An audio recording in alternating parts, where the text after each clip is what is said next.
Have you ever looked back at your old videos and thought, who was that person?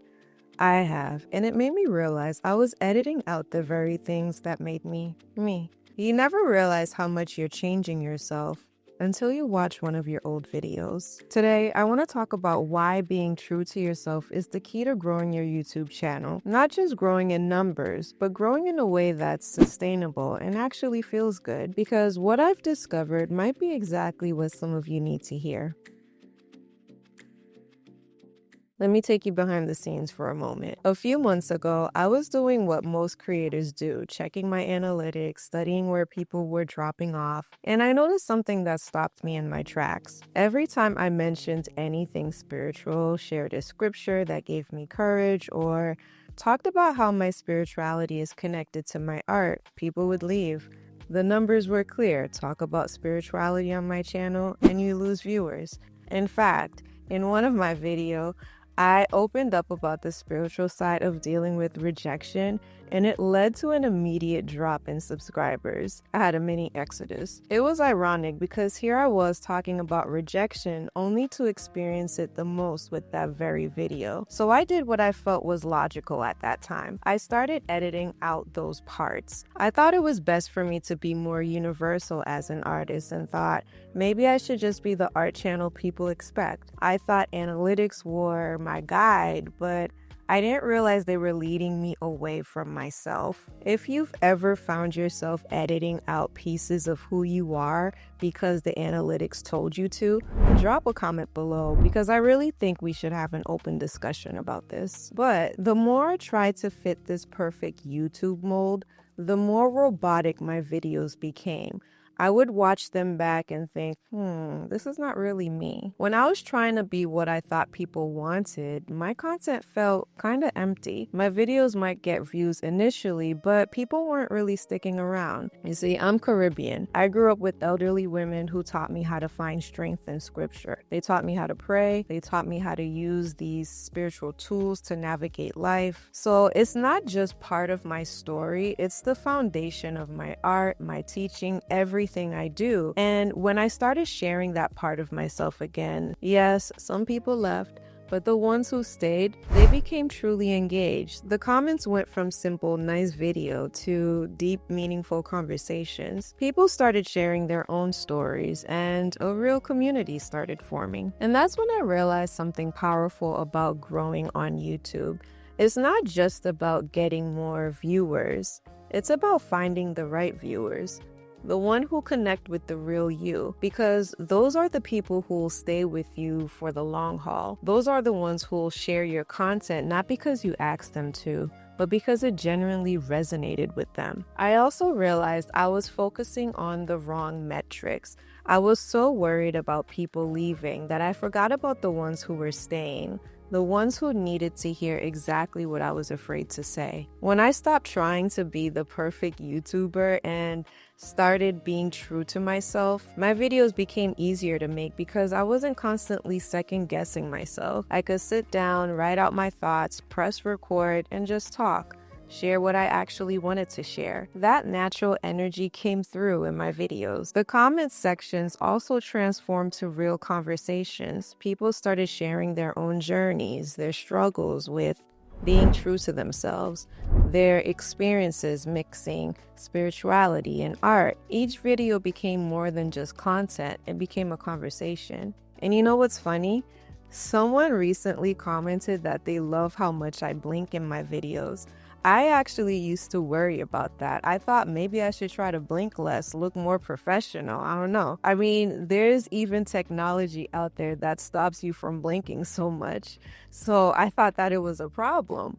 But that comment reminded me that we're not here to be perfect. We're here to be human. And being human is actually what helps you grow. We're living in such a strange time between AI, deepfakes, and perfectly curated content. Everything feels manufactured. But I noticed something is shifting. People are waking up. They're craving something real. And this is exactly why being true to yourself is becoming the best growth strategy you could have. Think about it.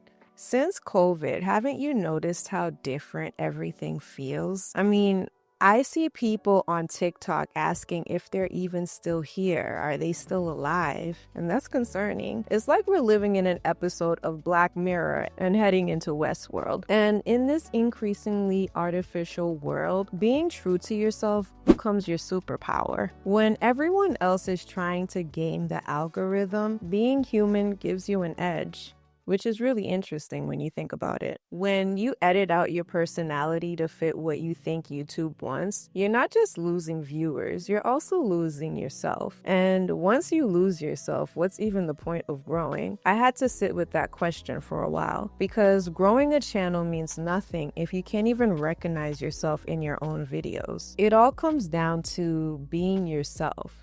There's a reason why authenticity is the buzzword at this moment. When you're truly being yourself, creating becomes easier because you can just show up and share what's actually on your heart. That's how you stay consistent. Your real stories start attracting real people, not just viewers who click and leave, but people who see themselves in your journey. When you're sharing authentically, it gives other people permission to do the same in the comments, in their messages, and how they engage with your content. When you chase trends or try to game the algorithm, you might get quick views, but those viewers disappear just as fast as they came. They're here for the trend, not for you. When you build a channel by being yourself, those connections last. The growth might be slower at first, but it's solid.